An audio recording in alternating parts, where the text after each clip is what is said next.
This may look like the US Army is on the streets, but in fact these are militiamen with their own alarming agenda.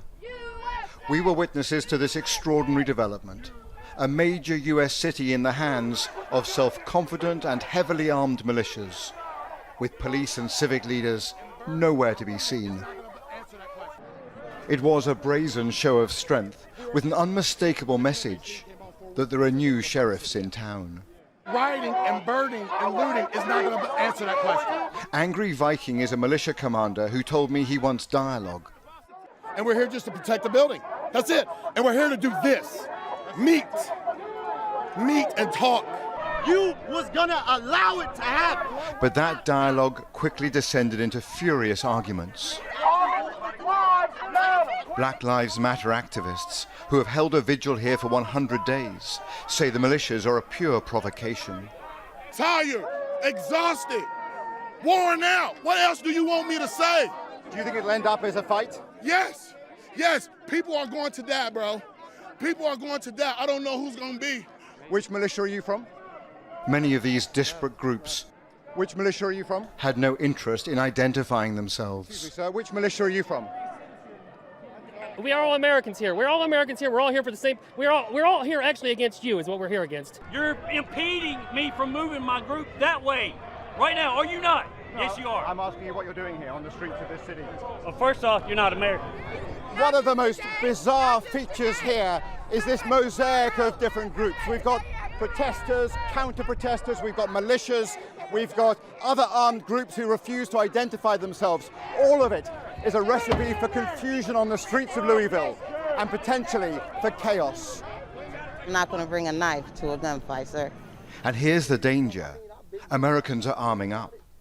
Nadia Ford, a grandmother, arrived here with multiple weapons to confront the white militia.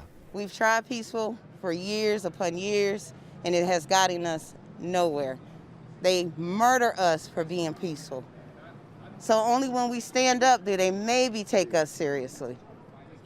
And that's what we're going to do. We're going to stand up against this hate in America. Eventually, some police did break cover, and this civil rights lawyer, heavily armed himself, said his aim was to run the militias out of town amid multiple threats to his life.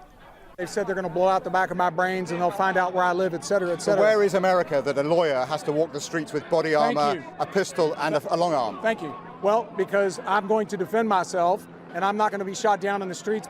America's militias are emboldened at this volatile moment, emerging out of the shadows in a way I have never seen before. When I move you to the street, you will load your weapon. A few miles up the road, we saw a whole new phenomenon. Y'all say you soldiers. An African-American militia with hundreds of troops. They have a black nationalist agenda. Hand on the shoulder of the person in front of you. It's as much a cult All right, take. as a military formation. This is the NFAC militia. It is well organized and quasi-military. It also proves a militia does not have to be white and right-wing. Lock the roof. As hundreds of their armed followers march through a residential suburb, I'll call in reinforcements. we glimpse their mysterious leader. Known as Grandmaster Jay, he is a charismatic but enigmatic figure. Move! Clear out! Fearing assassination, his bodyguards surround him at every moment. Jay's moving back, y'all. Jay's moving back. What is clear is that these militias have a new swagger.